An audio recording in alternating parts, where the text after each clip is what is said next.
তো বন্ধুরা আজকে আবার নিয়ে চলে এসেছি একটা নতুন ধরনের রান্না।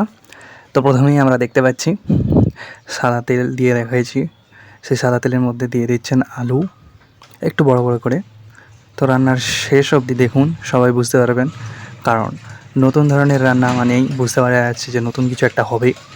তো প্রথমে আমরা যেটা করছি সেটা হচ্ছে আলুগুলোকে ভেজে নিচ্ছি।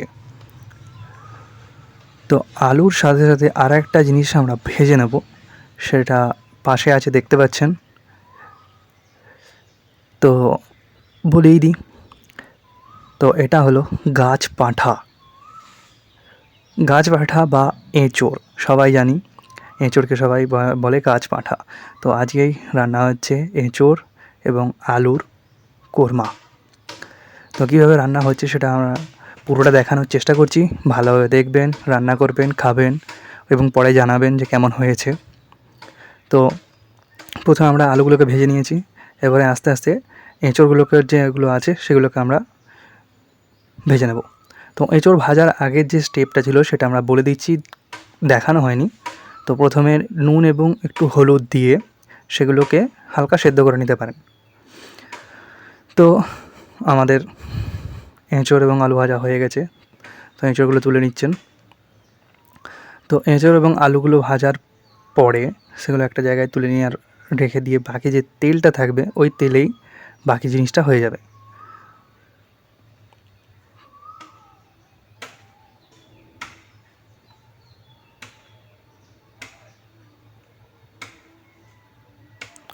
তো হয়ে গেছে, এবারে দিয়ে দিয়েছেন পেঁয়াজ। দুটো বড় বড় পেঁয়াজকে নেবেন, কেটে দিয়ে দেবেন। ব্যাস, পেঁয়াজটা এবারে আস্তে আস্তে বেরেস্তা অর্থাৎ হালকা ভাজা ভাজা যতক্ষণ না হচ্ছে ততক্ষণ আমরা ভাজতে থাকবো। যখনই দেখব হালকা লাল লাল হয়ে আসছে তখন কিছুটা পরিমাণ আমরা তুলে রেখে দেবো। বাকি যেটা আছে বাকিটাতে আমরা মশলা দিয়ে এবার মশলাটাকে রেডি করব। তো দেখতে পাচ্ছি দুটো এলাচ, দুটো দারচিনি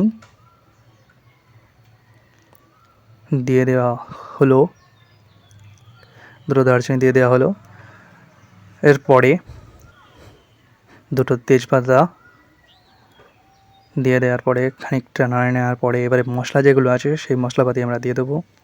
প্রথম হচ্ছে আদা রসুন বাটা। তো আদা রসুন বাটা দিয়ে দেওয়া হয়েছে। আদা রসুন বাটা দিয়ে দেওয়ার পর একটু জল, যাতে বাকি জিনিসগুলো জ্বলে না যায়। এরপরে আমরা দেব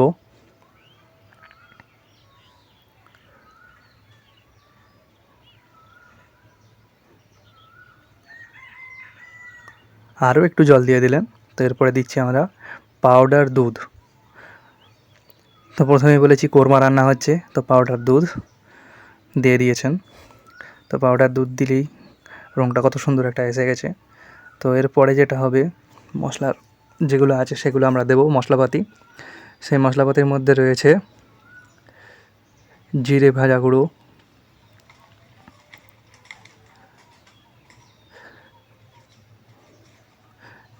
তারপরে হচ্ছে লঙ্কা গুঁড়ো। দেওয়ার পরে সেটাকে একটু ঘেঁটে নিলেই মশলাটা আস্তে আস্তে রেডি হবে। তো যতক্ষণ না মশলাটা একদম রেডি হয়ে আসে ততক্ষণ কষতে থাকবেন। রেডি হয়ে গেছে, এরপরে দিয়ে দেবো নুন এবং পরিমাণ মতো চিনি।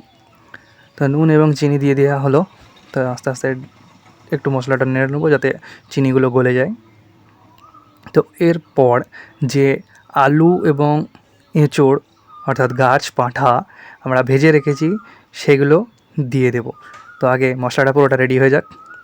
তো মশলাটা রেডি আমাদের একদম, দেখতেই পাচ্ছি সবাই।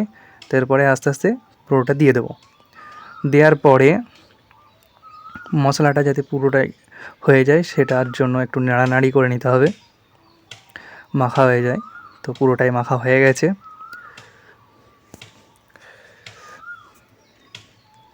এবারে মেন হচ্ছে পুরোটা সিদ্ধ হওয়ার পালা।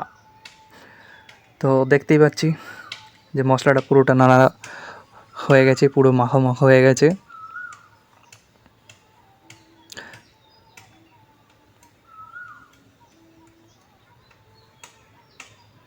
তো দেখতে পাওয়া যাচ্ছে এবারে হয়ে গেছে কমপ্লিট। তো এবারে দিয়ে দেবো ওপর থেকে জল দেওয়া হয়ে গেল। তো জল দেওয়ার পরে একটু নাড়ানাড়ি করে এটাকে ঢাকা দিয়ে রেখে দেবেন কিছুক্ষণের জন্য, যতক্ষণ না এটা সেদ্ধ হচ্ছে। তো সেদ্ধ যখনই দেখবেন সেদ্ধ হয়ে আসছে, তখন আগের যে পেঁয়াজ ভাজাটা যেটা ছিল বেরেস্তাটা, সেটা ওপর থেকে ছড়িয়ে দেবো। রান্না কমপ্লিট। তো চ্যানেলটিকে অবশ্যই লাইক, কমেন্ট, শেয়ার এবং সাবস্ক্রাইব করবেন। ধন্যবাদ।